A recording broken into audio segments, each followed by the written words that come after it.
इसलिए मन को गोविंद के चरणों से बांध लो, ये मन ही तो बंधन का कारण होता है राजन। इसलिए मन की जो तार है ना वो गोविंद से जोड़ दो, उद्धार हो जाएगा। अब मन को भगवान गोविंद से लगाएं कैसे? क्योंकि मन तो अपने बस में नहीं है ना आपके ना मेरे, है किसी के बस में नहीं है। जैसे आप किसी पंडित जी के साथ मंदिर में गए, पंडित जी ने कहा कि जैसे सुबह पंडित जी कहते हैं ना, हमारे आचार्यगण कहते हैं कि भैया दूध चढ़ाओ, तो आपने दूध चढ़ा दिया।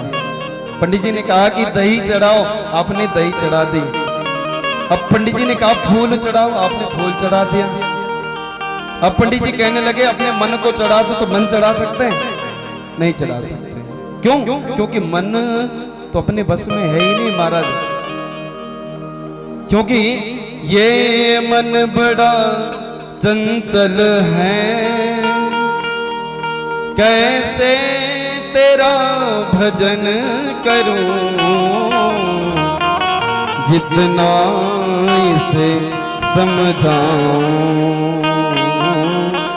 जितना इसे समझाऊं, उतना ही मचल जाए राधे तेरे चरणों की। ये मन बड़ा चंचल है महाराज, ये मन कहीं टिकता नहीं है। इसलिए मन को जीतने के लिए मेरे सुखदेव जी महाराज ने 4 आसन बताए कि राजा परीक्षित सबसे पहले अगर मन को जीतना है ना तो जितासनो जित श्वासो जित संगो जितेंद्रिय स्थूले भगवतो रूपे मन संधारे दिया। जितासनो, आसन को जीतो सबसे पहले। हम 3 घंटे कथा में बैठते हैं ना, फिर भी कभी इधर कभी इधर, है ना। यदि मन को जीतना है ना तो सबसे पहले आसन को जीतो, जितासनो। और दूसरा क्या बोले? जितश्वासो, बोले श्वास पे विजय प्राप्त करो। और वो श्वास पे विजय प्राप्त कैसे होगी? प्राणायाम करने से, व्यायाम करने से। प्रातःकाल क्या होता है? प्रातः 4 बजे उठना चाहिए। सुखदेव जी महाराज कह रहे हैं परीक्षित जी से कि जितासनो जित श्वासो, श्वास को अगर जीतना है ना तो प्रातः काल 4 बजे उठने का आदत डालो महाराज। ब्रह्म मुहूर्त में 3 प्रकार के स्नान होते हैं।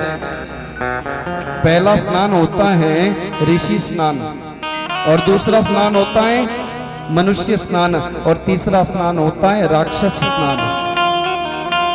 ऋषि स्नान कौन सा है? बोले जो 4 से 5 बजे के बीच नहा लेता है ना उसे कहते हैं ऋषि स्नान। ऋषि स्नान जो फल प्राप्त करते हैं वो व्यक्ति घर में बैठकर के उस फल को प्राप्त कर लेता है। और दूसरा स्नान कौन सा है? मनुष्य स्नान। मनुष्य स्नान कब है? बोले सूर्य उदय जब होता है ना तो सूर्य उदय से 10 मिनट पहले जो स्नान कर ले उसे कहते हैं मनुष्य स्नान। और तीसरा जो स्नान है उसे कहते हैं राक्षस स्नान। वो कब होता है? बोले जब सूर्य सर पर आ जाए तब निकल रहे हैं घर से, हाँ जी नहाना है, मैंने पानी गर्म है कि नहीं, उसे राक्षस स्नान कहते हैं। हमारे गुरुजी बड़ी सुंदर एक बात कहते थे, मुझे याद आ गई। गुरुजी कहते थे कि बेटा आजकल लोगों की प्रवृत्ति कैसी हो गई है। बोले 8-9 बजे उठते हैं, धूप सर पर आती है और वो रजाई तब भी नहीं निकलती महाराज सर से। तो पहले क्या होता था कि जब हमारे बड़े बुजुर्ग जब उठते थे ना तो उठते ही अपने हाथों की दोनों हथेलियां खोलते थे और कहते थे कि कराग्रे बसते लक्ष्मी, कर मध्ये सरस्वती, कर मूले तु स्थितो ब्रह्मा, प्रभाते कर दर्शनम। हाथ की हथेलियां खोल करके कहते थे कि कराग्रे बसते लक्ष्मी। हे ब्रह्म मुहूर्त में जब उठते थे ना तो कहते थे हे भगवान, हे मेरे नारायण, कर हाथ के अग्र भाग में मेरे लक्ष्मी का वास हो। मध्य में सरस्वती का वास हो और मूल में ब्रह्मा जी का वास हो। लेकिन आजकल के लोग क्या करते हैं, ब्रह्म मुहूर्त में तो कोई उठता ही नहीं महाराज, धूप सर पर आती है तब क्या कहते हैं। तो हमारे गुरुजी ने इस श्लोक को एक अलग शब्द में परिणित कर दिया। उन्होंने कहा कि आजकल के जो लोग हैं ना, वो क्या कहते हैं कि कराग्रे बसते लक्ष्मी, कर मध्य सरस्वती, कर मूले स्थितो ब्रह्मा, प्रभाते कप दर्शनम।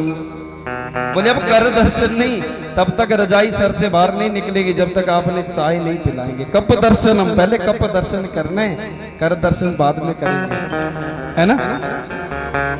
ऐसी हम दुष्ट प्रवृत्तियां हमारी हो गई हैं। तो सुखदेव जी महाराज कहते हैं कि दूसरा जो आसन है उसे कहते हैं जितासनो, जित श्वासो, श्वास को जीतना सीखो, और जित संगो, संग तो हमेशा जीतना चाहिए। अच्छों का संग करो, क्योंकि अच्छों का संग करोगे तो अच्छे सद्गुण हमारे अंदर प्रविष्ट करेंगे, और गलत आदमियों का संग करेंगे ना तो उसके दुर्गुण हमारे अंदर प्रविष्ट करेंगे। मदालसा जो थी ना, एक बड़ी सुंदर नारी की कथा आती है महाभारत में। ये मदालसा जो थी बड़ी पवित्र आत्मा, बड़ी महाराज भगवान की भक्ति में संलग्न रहती। वेदांत की ज्ञाता। क्या होता कि जब भी बच्चा जन्म लेता तो जन्म लेते ही उस बच्चे को कहती बेटा तुम ब्रह्म हो, शुद्ध हो, पवित्र हो। ऐसा तत्व उपदेश करती कि जन्म लेते ही वो बच्चा विरक्त हो जाता। अब जब 99 पुत्र विरक्त हुए, एक पुत्र रह गया, तो पुत्र से कहने लगी, उनके जो पति जो थे, उनके मदालसा के पति कहने लगे, बोले देवी हाथ जोड़ के विनती है, मेरे 99 पुत्रों को आपने विरक्त बना दिया है, अब इस छोटे पुत्र अलर्क को तो राज्य संभालने के लिए रहने दो ना। तो मदालसा कहती हैं कि आपके कहने से मैं इसे वो उपदेश नहीं करूंगी, लेकिन एक ताबीज में मंत्र लिख करके मैं इसे भी जरूर दूंगी। ये जब दोनों मदालसा और उसके जो पति जो थे महाराज, उनके पति थे, जब घर छोड़ करके वन की ओर जाने लगे, अलर्क रोने लगा, मैया मुझे छोड़ करके जा रहे हो, मुझे भी कुछ बता के जाओ ना। तो माता ने कह दिया, बोले बचपन में तेरी गले में एक ताबीज मैंने बांधा है, जब भी आपकी आत्मा मानसिक रूप से व्यथा जब आपके हृदय में प्रकट होगी ना बेटा, तो उस ताबीज को खोल लेना और उस मंत्र को पढ़ लेना, तेरा भी उद्धार हो जाएगा। एक दिन ये अलर्क जो है वो महाराज मानसिक रूप से व्यतीत होने लगा, और उस ताबीज को खोला तो उस ताबीज को खोल करके वो बड़ा सुंदर श्लोक उसमें लिखा था कि संग सर्वात्मना त्याज सचेतत्वं न शक्तये ससद्भिः सकर्तव्यं सतां संगो हि भेकजम्। बेटा संग को हमेशा जीतने का प्रयास करना, बुरे आदमी का कभी संग नहीं करना, ऐसा प्रयास करो। संग करना है तो विद्वानों का करना, संग करना है तो संतों का करना, संग करना है तो महाराज अच्छे महापुरुषों का करना, वही भवसागर से उतारने की नौकाएं। अलर्क के इस एक मंत्र ने जीवन को संवार दिया सज्जनों। कहने का तात्पर्य क्या है कि तीसरा क्या बताया, बोले जितासनो, जित श्वासो, जित संगो, जितेंद्रिय, संग को जीतो, और चौथा जितेंद्रिय, इंद्रियों को कंट्रोल में रखना सीखो, क्योंकि इंद्रियां भागती बहुत हैं, मन भागता बहुत है, तो उस मन को एकाग्र करने का महाराज वर्णन यहाँ पर बताया मेरे परम पूज्य सुखदेव जी महाराज ने। आगे बड़ी सुंदर सृष्टि का वर्णन करते हैं कि सृष्टि प्रारंभ कैसे होती है। 6 प्रकार की सृष्टि होती है, 5 प्रकार की, स्थावर, जंगम, उंडज, उद्भिज और स्वदिज और जरायुज। घास पत्ते इत्यादि योनियां, बिल्ली, कुत्ता, मनुष्य, तब जाकर के ये देह मिलती है। और इस देह से ही महाराज सुकृत होता है। सृष्टि वर्णन बड़ा सुंदर कहा महाराज। बोले सृष्टि प्रारंभ होती कैसे है? सुखदेव जी महाराज यहाँ पर वर्णन कर रहे हैं परीक्षित जी को कि सृष्टि प्रारंभ कैसे होती है। बोले इस संसार में कुछ नहीं होता है।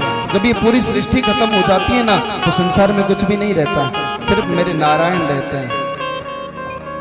नारायण नाम कैसे पड़ा, ध्यान से सुनिएगा। बोली जलमग्न ये संसार था होता है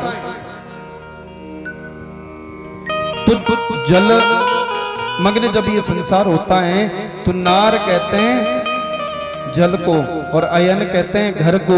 बोले जल में ही जिनका घर है उनका नाम पड़ गया नारायण। जैसे भगवान नारायण समाधि में लग्न थे तो मन में एक मुख से एक शब्द निकला कि एको हम बहुत श्यामा, क्यों ना मैं एक से अनेक हो जाऊं। तो जैसे ही भगवान नारायण के हृदय से ये शब्द प्रस्फुटित हुआ सजनों, तो नाभि जो होती है ना, नाभि से एक कमल की उत्पत्ति होती है भगवान नारायण के।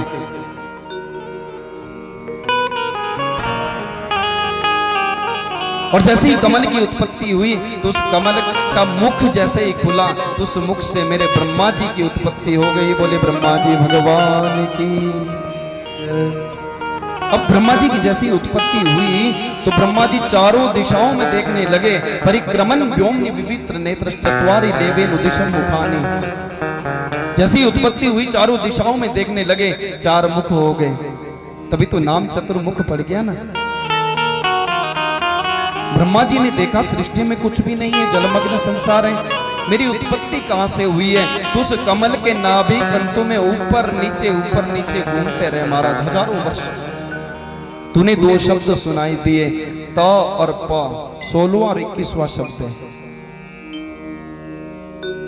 कि ब्रह्मा जी आप तप करोगे तो आपको पता लगेगा कि आपकी उत्पत्ति कहां से हुई है। ब्रह्मा जी ने तपस्या की मेरे भगवान नारायण प्रकट हुए। और भगवान नारायण ने कहा, हाथ पकड़ा और ब्रह्मा जी को कह दिया, जाओ ब्रह्मा जी आज से मैंने तुम्हें विधाता बना दिया, सृष्टि को बनाओ। इधर ब्रह्मा जी जैसे ही महाराज सृष्टि वर्धन करने के लिए आए तो सर्वप्रथम 4 ऋषियों की उन्होंने उत्पत्ति की है। ध्यान दीजिएगा, ये बहुत ध्यान योग्य बात है कि सृष्टि बनती कैसे है। 4 ऋषियों की सर्वप्रथम उत्पत्ति की, सनक, सनंदन, सनातन और सनत कुमार। जैसे इन 4 ऋषियों की उत्पत्ति हुई तो 4 ऋषियों का जन्म होते ही महाराज समाधिस्थ हो गए, समाधि में बैठ गए।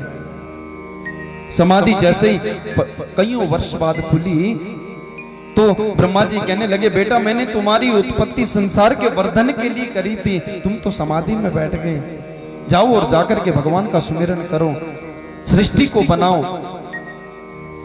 सनक, सनंदन, सनातन, सनत कुमार कहने लगे, पिताजी हम इस लफड़े में पड़ने वाले नहीं हैं, हम सृष्टि वर्धन नहीं महाराज, हम तो भगवान गोविंद का ध्यान करेंगे। जैसे ही महाराज ये कहा तो ब्रह्मा जी ने कहा कि मेरे पुत्र मेरी बात नहीं मानते। क्रोध आया और क्रोध से यहाँ से एक मारा पसीना निकला और जाकर के समुद्र से टकराया और भगवान रुद्र शंकर प्रकट हो गए। बोल शंकर भगवान की। ये ब्रह्मा जी की उत्पत्ति, सृष्टि में तीसरी चौथी उत्पत्ति शंकर जी है। ब्रह्मा जी के यहाँ से महाराज जब क्रोध आता है तो आंखें भौएं ऐसी हो जाती होती है ना, तो ब्रह्मा जी के भी जैसे यहाँ से एक बूंद निकली और जाकर के समुद्र से स्पर्श हुई तो भगवान रुद्र शंकर प्रकट हुए। शंकर जी से कहा कि सृष्टि बनाओ। शंकर जी ने कहा, भगवान हम इस चक्कर में पड़ने वाले नहीं, हम तो भगवान का भजन करेंगे। ब्रह्मा जी ने कहा कि महाराज सभी अगर भगवान का ही भजन करेंगे तो मैंने तुम्हारी उत्पत्ति किसके लिए की है, जाओ सृष्टि बनाओ। तो बोले बाबा है महाराज। जैसे ही उत्पत्ति हुई तो उन्होंने भूत प्रेत पिशाच डाकिनी शाकिनी और ये कुत्ते बिच्छू इत्यादि की उत्पत्ति कर दी, सांपों की उत्पत्ति कर दी। ब्रह्मा जी ने कहा भैया रुको। शंकर जी कहने लगे क्या हुआ महाराज? बोले मैंने कहा था सृष्टि बनाओ, तुम तो सृष्टि बिगाड़ने के चक्कर में हो। जाओ और कैलाश पर्वत पर भजन करो। कैलाश पर्वत पर गए। इधर ब्रह्मा जी ने फिर तपस्या की, भगवान नारायण से प्रार्थना की कि भगवान मुझे आप एक कोई ऐसा तत्व उपदेश करिए जिस तत्व उपदेश के माध्यम से मैं सृष्टि का